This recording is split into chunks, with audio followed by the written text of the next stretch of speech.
Muy buenas, mis queridos telespectadores, de nuevo con vosotros, otra semana más, estudiando este libro tan apasionante que es el libro de Gálatas.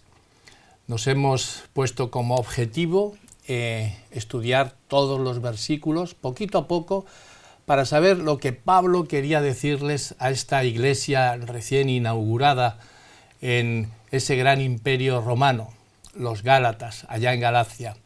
Y hoy hemos traído una invitada especial para que dialogue con nosotros en la profundización de las palabras de Dios. Ella es Rosa Blanca. Bienvenida, Rosa, a nuestro programa. Muchas gracias. Es un honor para mí poder participar de este estudio y sobre todo este libro tan interesante del cual nunca se acaba de aprender.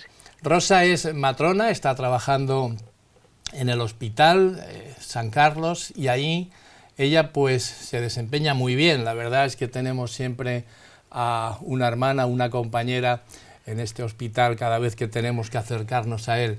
Pero también Rosa es especialista en un tema muy interesante para nosotros. Ella siempre lleva a cabo pues ponencias, seminarios sobre sexualidad cristiana.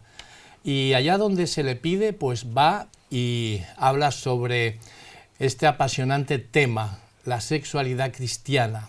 Dime, Rosa, ¿es importante este tema para los jóvenes? Porque a veces está maltratada, llegan a ser mal comprendida esta asignatura. Con tu experiencia en las diferentes iglesias y lugares donde te han invitado, ¿cómo ves tú la respuesta de estos chavales? Pues sí, tienes mucha razón en lo que dices. Es muy necesario. Mira, los chavales están siendo bombardeados a través de los medios de comunicación y la orientación que se da a la sexualidad por estos medios muchas veces no es lo que nosotros queremos para que ellos puedan tener una sexualidad feliz desde su conocimiento cristiano. Mi experiencia me llevó a que cuando yo estaba, sobre todo en los servicios de urgencia, me venía mucha gente joven con problemas o experiencias que les habían traumatizado. Y entonces yo me puse a reflexionar y dije, y en la iglesia y a nuestros jóvenes y a los jóvenes cristianos, ¿quién les habla de estos temas de forma desenfadada, en las que ellos puedan exponer sus dudas y sus inquietudes? Y a raíz de eso empecé a prepararme y a hablar, y conforme más hablaba, más me pedían y más veía el bien que les hacía el poder compartir con personas de experiencia, personas formadas en estos temas. Así que me he ido metiendo y metiendo en ello, y es para mí un placer y un hobby el poder desarrollar en ese ámbito. Qué bueno, es verdad, porque yo sé la respuesta de los jóvenes y el interés que tienen por este tema. Así que, bueno, cualquiera de vosotros que nos estáis escuchando, si tuvierais también alguna necesidad de este tema, en cualquiera de las iglesias que vosotros acudáis, tanto los sábados como los domingos, pues aquí estaríamos dispuestos también a hablar con Rosa Blanca y acceder a vuestras iglesias por petición vuestra. Pues muy bien, Rosa, pues vamos al tema. Hoy hemos titulado nuestro estudio, le hemos titulado El camino de la fe, y lo basamos en Gálatas capítulo 3, versículo 22, donde dice lo siguiente: mas la Escritura lo encerró todo bajo pecado, para que la promesa fuese dada a los creyentes a base de la fe en Jesucristo.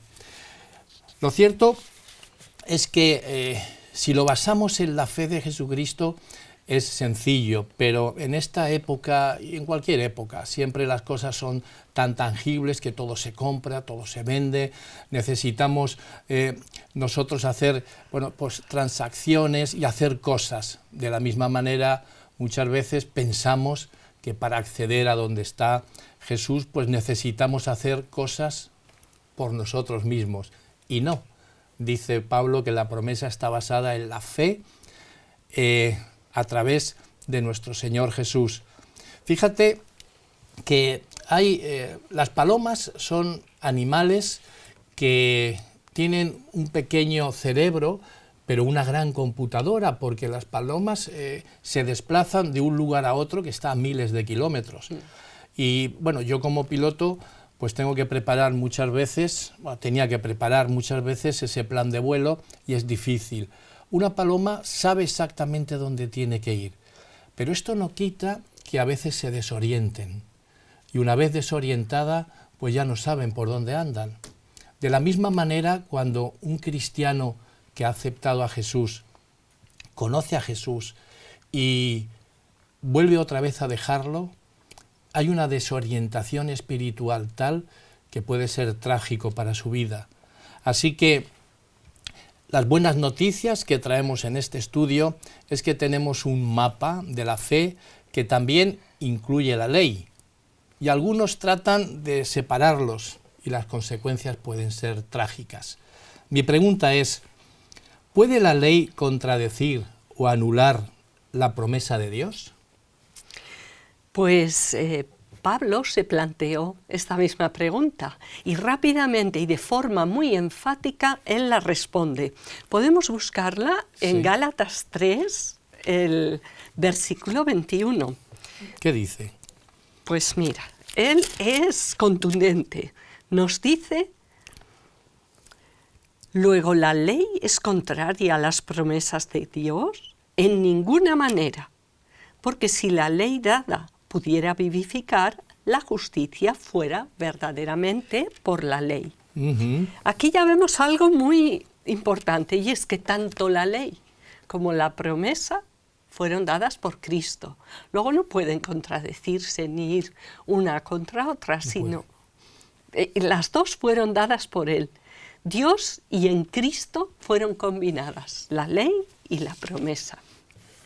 Lo interesante es que viendo, ¿no?, en la palabra de Dios, que lo que se trata es de eso, ¿no?, de bucear y ver todo lo que Pablo nos decía, hay algo interesante que Pablo le dice a Timoteo. En primera de Timoteo, capítulo 1, versículo 9, dice así: conociendo esto, que la ley no fue puesta para el justo, sino para los transgresores e insumisos, para los impíos, pecadores, irreverentes, profanos, parricidas, matricidas, fornicarios, secuestradores, mentirosos. Dígase, entonces, que la ley es algo maravilloso, algo puesto ahí por el Señor, pero no es para el justo, sino es para el injusto, para aquel que la incumple. Por eso no puede separarse de lo que es la promesa y el Señor Jesús, que tiene como esa ley como un guardián para que si tú te separas, ahí está entonces la guardia que te dice: ¿y a dónde vas por aquí? Bueno, la ley escrita en tablas de piedra por el dedo de Dios está escrito en piedra. ¿La piedra tiene vida o es algo inerte y muerto? La piedra no tiene vida. Esos 10 mandamientos tienen una función, pero no la de vivificar. Nos encontramos aquí en una situación de problema. Pablo escribe a los Gálatas porque los Gálatas habían entendido perfectamente a Cristo y Cristo crucificado y cómo la salvación venía por Él. Pero de pronto han venido maestros que les han hecho tumbarse en la fe, se les ha hecho tambalearse. Y Pablo les escribe esta carta y entonces es diciéndoles: esa ley no está puesta para vivificar a nadie, no os equivoquéis. Esa ley en tablas de piedra no, pero luego les habla de otra ley. Otra ley escrita en el corazón, y esa sí vivifica. Tenemos que ver la diferencia, pero hay una ley que está escrita en carne, esa es vida. La verdad es que en Levítico, fíjate, en Levítico capítulo 18, versículo 5, el pueblo judío durante tantos miles de años pues habían creído esto a pie juntillas y claro, habían desviado, no habían entendido bien cuál era el propósito de lo que decía aquí Moisés. Levítico 18:5 dice: por tanto, guardaréis mis estatutos y mis ordenanzas, los cuales, haciendo el hombre, vivirá por ellos, yo Jehová. Entonces dijeron, aquí entonces el tema es la obediencia, tenemos que obedecer por encima de todo, tenemos que obedecer, si no, no viviremos. Y claro, lo que nos llegó a decir Jesús es, mira, la única manera de cumplir esta ley es que cuando a mí me tengáis, la cumpliréis, pero porque yo os daré ese poder para hacerlo, pero no es obedecer para salvarse, sino que como yo ya estoy salvo, entonces obedezco. Así es. Yo si tuviera que resumir el libro de Gálatas en la idea principal, personalmente, la idea principal que he visto es que Pablo quiere convencernos que somos incapaces en la naturaleza carnal de cumplir la ley, de que somos totalmente incapaces. No se puede. Tenemos que tener algo, como bien expresabas, y es a Cristo, porque por uno mismo es imposible. Y vemos aquí el contraste entre Abraham, cuando a Abraham se le hace una promesa, Abraham, ¿qué hace? ¿Se pone a intentar cumplirla? No, dice, creyó y le fue contada por justicia. Dios, cuando les dice lo que hemos leído en Levítico 18:5, lo que pretendía del pueblo es que dijeran amén, hazlo en nosotros. Pero ese pueblo que salió de Egipto, acostumbrados al látigo, porque ellos funcionaban a golpe de látigo. Eran esclavos. Eran esclavos. Y entonces ellos querían normas claras como las que se da a un esclavo. Buscaban esto así, lo otro así. Si no lo haces, látigo. Dios se puso a su mismo paso y les dijo, vale, de acuerdo. Cuando ellos dijeron, todo esto que has dicho, nosotros lo haremos. Dijo, vamos a ver. ¿Y qué pasó a los 40 días? Los tenías arrodillados ante un ídolo. Ya habían roto el pacto. Un pacto, una vez que se rompe, ya está roto. 40 días después, arrodillados ante un ídolo. Dios no quería desanimarles, solamente quería demostrarles que sin Cristo, sin creer, sin la fe, es imposible. Es imposible. Es bien cierto lo que estás comentando, porque es difícil vivir en libertad, es muy difícil. Y después de 400 años que se encontraban esclavos, tienen toda la libertad del mundo, hacen falta leyes muy fuertes. Por eso, cuando ya tuvieron esas leyes durante tanto tiempo y vino Jesús, entonces ya les dijo, mirad, ahora yo creo que ya estáis siendo preparados un poquito. Por eso, oísteis que fue dicho, no matarás. Bueno, pues ahora lo que yo te digo es que el que insulta, mata. Ay, oísteis que fue dicho, no adulterarás. Pero yo os digo que el que mira, adultera. Luego, es más difícil cumplir lo que Jesús dijo que la fría y esa piedra donde están escritos esos mandamientos diciendo, mirad, no es así. Yo os puedo llevar más allá. Pero para ir más allá, lo que necesitamos es que tú me tengas a mí en tu corazón, para ser yo quien dirija tu vida. Si no, va a ser imposible. Así es, así es. Si a los estrictos escribas y fariseos, ya con mucha dificultad y añadiendo muchas otras normas que ellos habían añadido, pensaban al final a ver si un día cumplo toda la ley. Pues Cristo les dice, mira, y además yo la añado. Y no es lo que vosotros pensáis, sino, como ha dicho el pastor Molly, la amplío.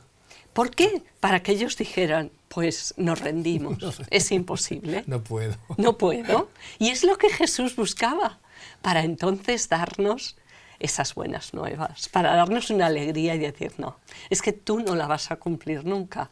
Es Cristo en vosotros la esperanza de gloria. Es decir, es Cristo habitando en mí quien la va a cumplir. Y eso es la mejor noticia, porque si no, es un desánimo, ¿eh? Totalmente, no podremos nunca. Ay, Si somos tan legalistas, tan fariseos, somos tan extremistas de quererla cumplir por nosotros mismos, caeremos en el ojo por ojo y diente por diente. Y Jesús llegó a decir, oísteis que fue dicho ojo por ojo y diente por diente, ahora lo que yo os digo es que améis a vuestros enemigos. ¿Pero qué me estás diciendo? ¿Cómo me puedes cambiar de esta manera? Mira, si quieres pertenecer a mi reino, si quieres ser súbdito de mi reino, este chip tienes que cambiarlo de tu mente. No puedes ser tan legalista. Así es. Tienes que ser amor con todos. Y es lo que quería Pablo expresar en esta carta, porque se le habían metido allí gente que no estaba mucho por la labor, ¿eh? Pablo escoge una frase que se repite en varios versículos, bajo la ley. ¿Qué es lo que quiere comunicarnos Pablo con esta frase? Pues yo lo que entiendo es confinados bajo la ley es guardados como prisioneros. Ajá. Porque pesa sobre nosotros una condena. Lo sepamos o no, la paga del pecado es la muerte. Y como yo he pecado, tú has pecado y nuestros televidentes han pecado, lo que pesa sobre nosotros es una condena. Estamos confinados, guardados como prisioneros.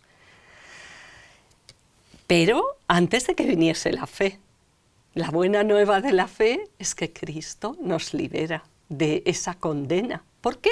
Porque Él paga nuestra condena. Sí, para darle base a todo lo que estás diciendo y dejando a Pablo que se exprese, en Gálatas 3:23 dice, pero antes que viniese la fe, estábamos confinados bajo la ley, encerrados, lo que tú decías, ¿no? Sí. Presos para aquella fe que iba a ser revelada. Efectivamente, aquí, bueno, Pablo hace también un juego de palabras donde dice, pero antes que viniese la fe, está diciendo, antes que viniese el Mesías, antes que viniese Jesús, estábamos confinados bajo esa fría ley, encerrados ahí, metidos, pero ahora ya, chicos, que lo tenéis a vuestro alcance, aceptar a Cristo en vuestros corazones y todo eso se cumplirá, no hay ningún problema, y podréis ser libres, libertados de la esclavitud que ofrece el pecado. Es así, y no solamente en el momento que viene Cristo, sino también antes hubo personas que entendieron lo que era el Mesías. Y ya por la fe, como nos dice en Hebreos 11, hay toda una serie de héroes de la fe en el Antiguo Testamento que por la fe entendieron que ese Mesías era quien les iba a liberar. Así que esto lo podemos extrapolar a cada uno en nuestra vida. Antes de que Jesús llegara a mi vida, yo era un prisionero miserable intentando por mis propios medios conseguir algo que por mis propios medios, por más que luchara, solo conseguía hundirme en ese pozo, hundirme en el barro y revolcarme más. Pero Jesús, haciéndose como yo, no se limitó a ir a la puerta del pozo y extenderme su mano, sino que bajó, se manchó en el barro. Y Jesús me dijo en mi vida, ahora eres libre. Y eso es que es la mejor noticia que te puedan dar. Tus pecados han sido perdonados, todos. Qué bonito, ¿no? Cuando dice Isaías, yo borro todas tus iniquidades, todos tus pecados, por amor a mi nombre, y no me acordaré de ellos. Ya no me acordaré. Eso es qué bonito, una maravilla, una maravilla. Cuando entendemos este mensaje, este texto, donde Jesús nos perdona y olvida, mi querido amigo telespectador, olvida tus pecados, Él ya no se acuerda más. Y tú tienes que hacer el esfuerzo mental de creer que si Jesús te ha perdonado los pecados, Él los ha olvidado porque los ha asumido para sí y Él ya murió por ti para que tú fueras libre. Ya nadie más te puede reprochar absolutamente nada porque Jesús se hizo con ellos y olvidó todo. Sé libre y entonces podrás degustar las maravillas que el Señor tiene para ti. Hay otra pregunta, Rosa. Si la ley no anula, ni abole, ni se opone a la promesa de Dios, ¿podemos considerarla como nuestro guarda? ¿Qué hace entonces la ley? Hemos dicho que la ley la dio Dios igual que la promesa. Luego la ley es santa, es justa y es buena. El que soy malo soy yo. El problema lo tengo yo. La ley no tiene ningún problema. Es una ley santa, justa y buena. Pero yo soy malo. La ley, permíteme que yo la compare, como personal sanitario que soy, con un termómetro. Ajá. Yo tengo un termómetro y se lo pongo al paciente. Me dice su temperatura. Pero por más tiempo que yo le deje el termómetro, no le baja la temperatura, no le quito el malestar. Por muchas veces que yo le ponga el termómetro, él sigue encontrándose fatal. El termómetro no lo voy a romper y tirar y decir, no, no sirve. No, él tiene una función muy clara.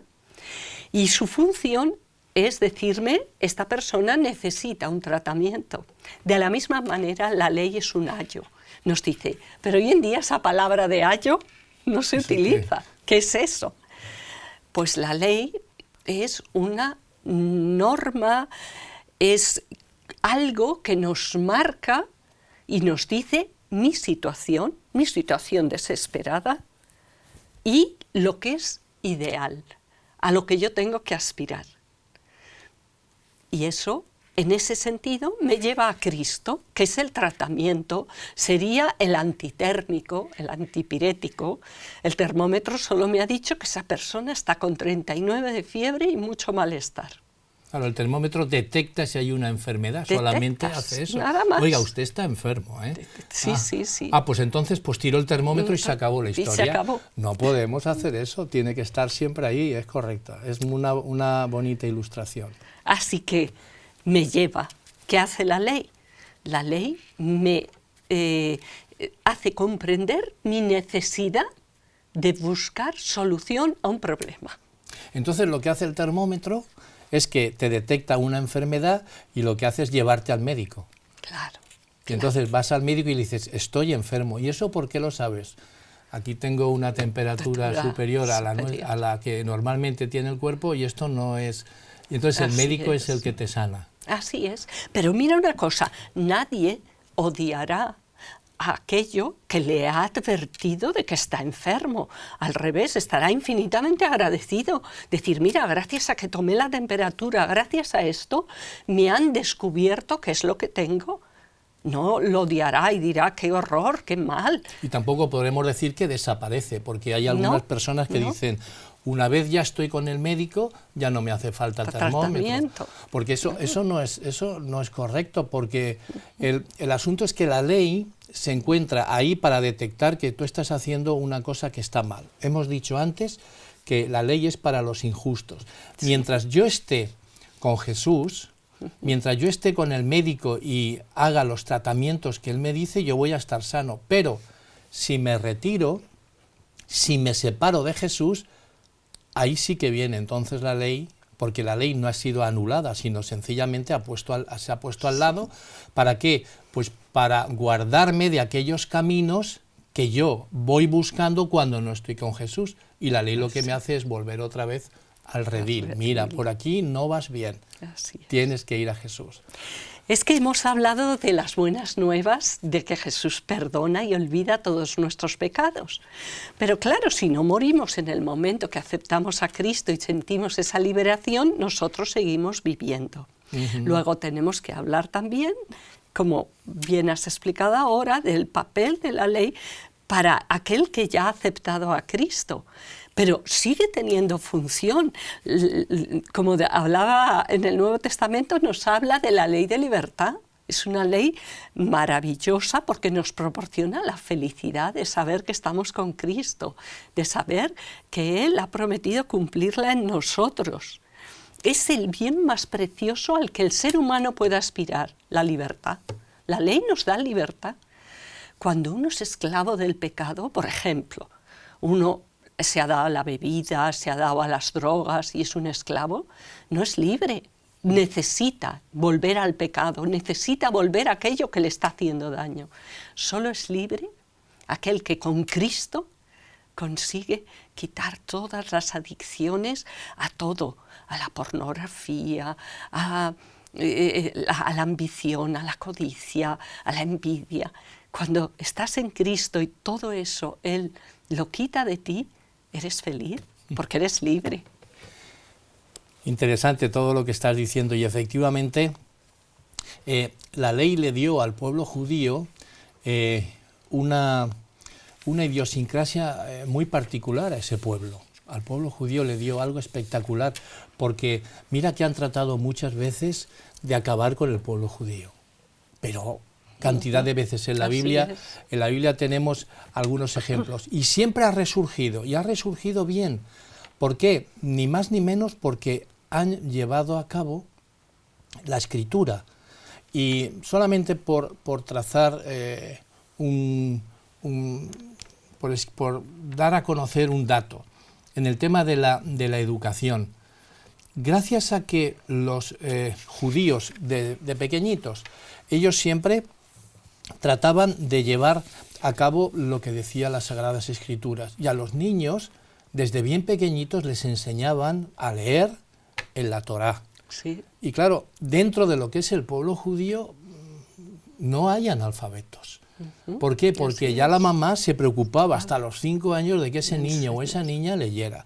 Luego ese niño o esa niña iban a la sinagoga y allí aprendían y tenían como base lo que era la educación. Para ellos es algo fenomenal, maravilloso, que lo dice bien claramente la palabra. Y uno llega a Internet y, por ejemplo, pone premios Nobel. Imagínate, premios Nobel. Ahí está. 1.400 millones de musulmanes. Tienen 7 premios Nobel entre todos ellos. 48 millones de españoles, 8 premios Nobel, 6 en literatura y 2 en medicina. 12 millones de judíos, 169 premios Nobel. Es increíble. Esto detecta que hay una educación básica de generación en generación, que la ley les ha hecho ser así. ¿Qué le falta a nuestro amigo el judío? Bueno, pues que acepte lo que Pablo les decía en el libro de Gálatas. La promesa no es por la obediencia, es por la fe. Evidentemente han tenido muchísimas cosas maravillosas los judíos, pero les falta admitir al Mesías como rey. A partir de ahí serían fenomenales, serían maravillosos. La siguiente pregunta, Rosa, es redundando un poquito lo que estábamos diciendo. ¿Qué función tenía el ayo? En griego, aquí hemos traducido en español ayo, pero en griego es pedagogo, es el que enseñaba. ¿Qué función tenía ahí esa ley como pedagogo? ¿Qué hacía un pedagogo allí en aquellos tiempos? Pues las familias ricas, sobre todo, buscaban a ese pedagogo, no solo para que enseñara al niño, sino para que lo dirigiera. Para que ese niño se levantara temprano, hiciera sus actividades, se esforzara, y si no, tenía la potestad de un castigo, y un castigo duro, pero dado por el padre de familia para que ese niño hiciera provechoso, fuera provechosa su vida, aprendiera y fuera disciplinado. Entonces, si quieres leer el versículo 24, Gálatas 3, 24 y 25, ¿qué nos dice? De manera que la ley ha sido nuestro ayo o pedagogo, como decíais, para llevarnos a Cristo a fin de que fuésemos justificados por la fe. Pero venida la fe, ya no estamos bajo ayo. Luego estamos hablando de algo muy importante. Efectivamente, la ley, que es el pedagogo, es el que le enseñaba, el que le instruía, pero llegaba un momento cuando ya el niño era maduro, cuando ya el niño era adulto, ya decía el pedagogo, bueno, yo he acabado mis funciones y ahora tú debes de andar solo. Esa es la función, ¿verdad? Así es, así es. De hecho, la ley es eterna. No fue dada en un momento dado en el Sinaí. Sí fue dada allí, pero esa ley era por la que se regía. Imaginaros que ahora la ciudad de Madrid de pronto dijeran anuladas todas las leyes, incluidas las de circulación, todas, sería un caos. Un caos total. Pero total. ¿Cuánto más el universo no va a tener unas leyes que rijan de todo tipo? Igual que está la ley de gravedad, tiene que haber una ley moral. Ahora bien, por la torpeza nuestra y por la abundancia de pecado, Dios tuvo a bien ponerla en esas tablas. Pero llegado el momento, como estamos hablando ahora, en que una persona ya ha sido llevada a Cristo, Él dice, tengo algo mejor, mucho mejor para ti. Y es que ya no tienes que estar mirando los 10 mandamientos y ver. Yo es una experiencia que viví, ¿eh? Cuando yo a los 12 años le dije a mi padre que yo quería bautizarme, mi padre me dijo, bueno, hay una serie de requisitos antes del bautismo y que te entregues a Cristo. Y entre uno de ellos me dijo, quiero que te estudies los 10 mandamientos de memoria, que me los digas además de recibir un estudio de la Biblia, de doctrina. Así que yo me los estudié y al leerlos yo recuerdo perfectamente que pensé, pues esto no es tan difícil. Ahora que me los sé de memoria, yo cada mañana los repaso y son de la mar de fáciles. Yo, con 12 años, pues imágenes nunca, no. Yo adulterar, eso que va, robar, matar, no son tan difíciles. Luego llegaba el de codiciar y ya lo veía un poco más complicado. Pero mirar, eso me llevó a lo que siempre lleva el legalismo. Me llevó a un desánimo terrible, porque llegó un momento que dije, uy, y he dicho una mentira. Me he portado mal con la compañera de clase. Hoy mi madre me ha mandado a comprar y yo le he dado mal las vueltas porque me he comprado una chocolatina que me apetecía. Y empecé a ver y me llevó al desánimo. Hasta que un día Dios tuvo a bien darme la gracia de decir, no, es por fe.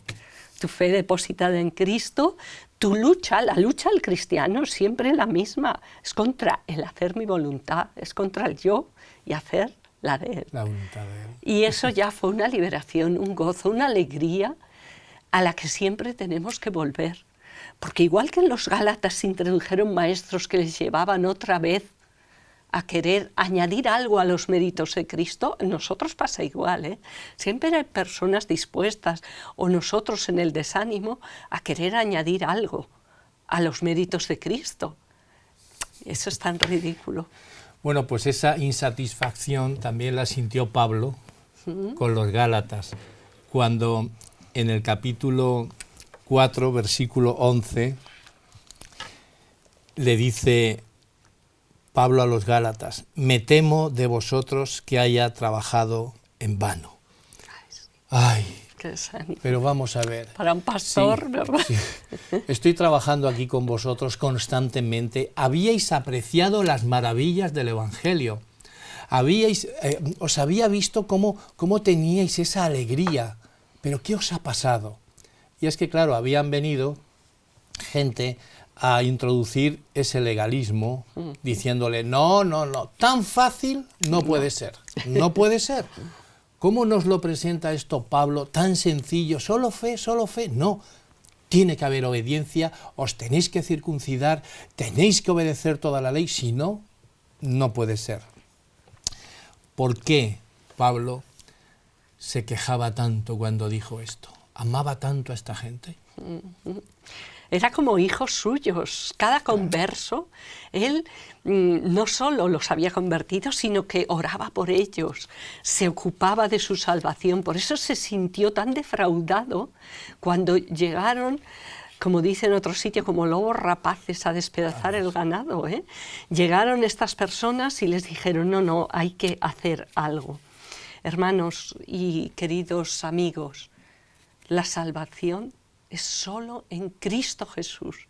En Cristo no hay más salvación, porque no hay otro nombre debajo del cielo dado a los hombres en que podamos ser salvos.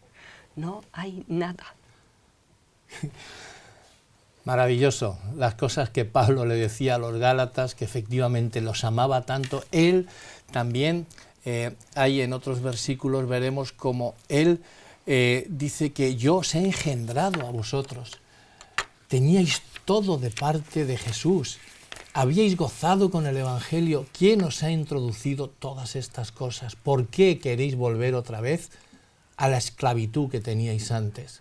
no lo hagáis, no lo hagáis. Y entonces Pablo sufría por sus hijos, los Gálatas. La verdad, Rosa, que ha sido muy bonito tenerte aquí con nosotros, pudiendo investigar las Sagradas Escrituras, y son pocos versículos lo que hemos tratado, pero que tienen pues una profundidad maravillosa.